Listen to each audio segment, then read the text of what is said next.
Live from downtown Bakersfield, 23 ABC News starts now. More Kern County residents are being tested for the coronavirus. We'll tell you the latest numbers, plus what officials are saying about new travel restrictions.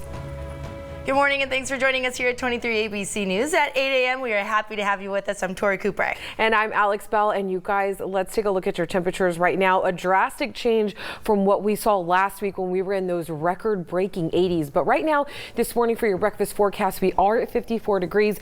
That's a 1 degree decrease in what we saw 24 hours ago. But your weather headlines, let's get to those because we have a cold front that's moving in today and it's cooling temperatures. But as we get through until Sunday, we'll get a little bit closer to those near seasonal temperatures, but all that's going to change Sunday night when we have a strong Pacific storm that's going to be moving in Sunday night, bringing precipitation into the region, and we can expect some rainy conditions starting as early as Monday, carrying through all the way until Wednesday. But a little bit later, we'll take a full look at your forecast. Topping our news this morning, the Kern County Sheriff's Office is investigating a shooting in East Bakersfield that left one person injured. KCSO deputies responded to Earl Avenue just before 11 last night after calls came in for shots fired. Now, deputies located one victim at the scene who was then taken to a local hospital. The victim did not sustain life-threatening injuries, according to KCSO, but this investigation is still ongoing, and if you do have any information, you are urged to contact the Sheriff's Office at 861-3110 as soon as you can. And in health news, the Kern County Public Health Department says another person is being tested for the coronavirus. However, they also say that there are no confirmed cases here locally. Now, spokesperson Michelle Corson said the Center for Disease Control and Prevention confirmed they have tested 5 people total from Kern County. She also said one of those tests came back negative and the other 4 tests are still pending. Corson also said that they are monitoring 4 residents who have traveled internationally and they have been allowed to return home because they are not showing any symptoms. And Corson says if you plan to travel, make sure you stay up to date with all of the travel advisories. The travel advisories are changing constantly, and we invite you to come to kernpublichealth.com where we will link you immediately to the Centers for Disease Control to see the most current travel advisories so you can plan accordingly.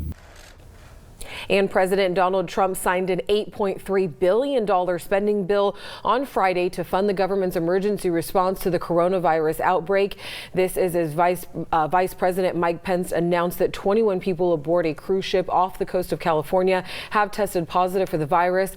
That number includes 19 crew members, and Pence says the federal government is working with state officials to bring that ship to a non-commercial port.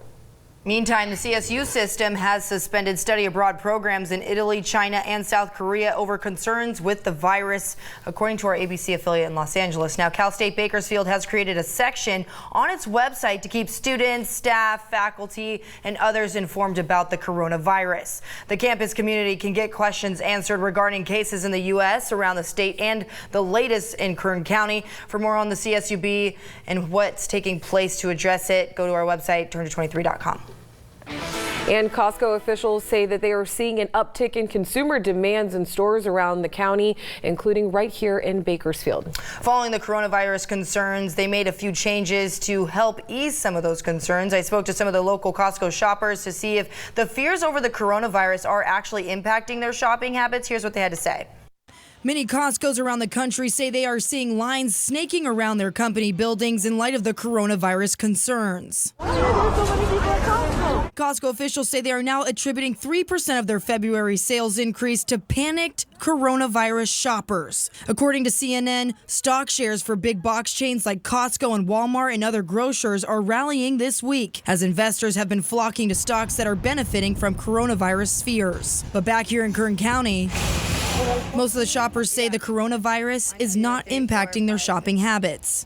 Nothing's changed. It's still provide for the kids, provide for the family, and make sure we have the essentials for cleaning. Still, Costco employees told 23 ABC News that because of the recent influx of people, they are having to limit each shopper to 2 packs of paper towels, water, and toilet paper for now, while they are still in high demand. Costco officials also taking a proactive approach to help ease any other coronavirus concerns for shoppers, ending free samples and moving those employees outside to help wipe down shopping carts with sanitizer before allowing customers to use them. Wonderful that Costco is coming out and wiping down the baskets before someone takes them. That's a good thing that they're doing.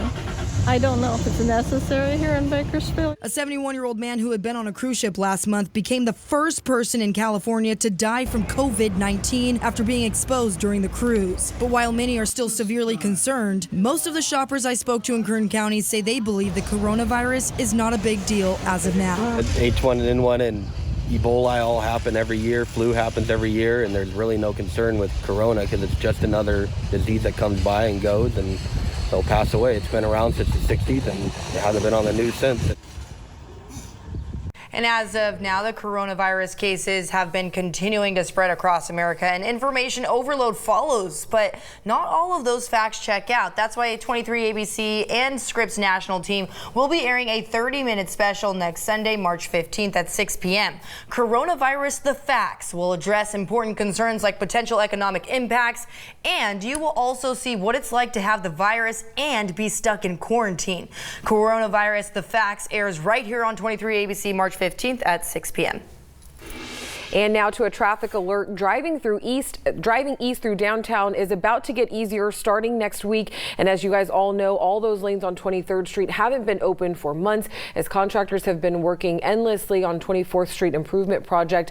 But in a few days, all lanes are expected to reopen for drivers, and city officials say it's scheduled to reopen this upcoming Monday.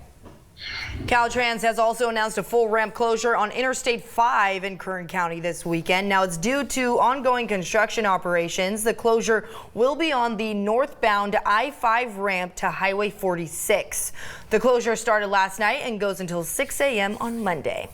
And next week, traffic control is scheduled on Real Road for workers to place the concrete deck for a new bridge crossing. The traffic control is scheduled for Thursday and Friday next week between the hours of 8:30 and 3 p.m. each day. Drivers should expect delays in the area and consider alternate routes during those days.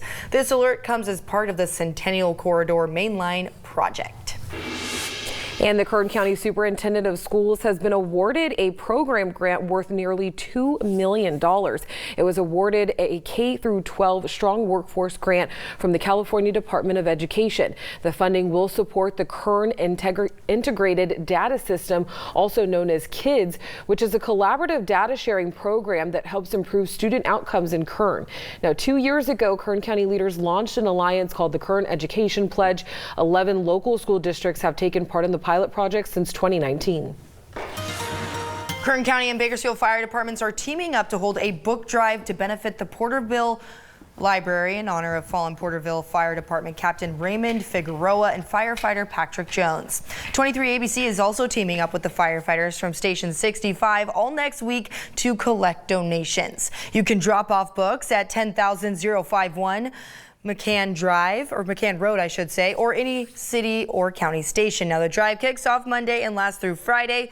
This drive is a chance to replace the books that were lost in the library fire, where Figueroa and Jones died on February 18th.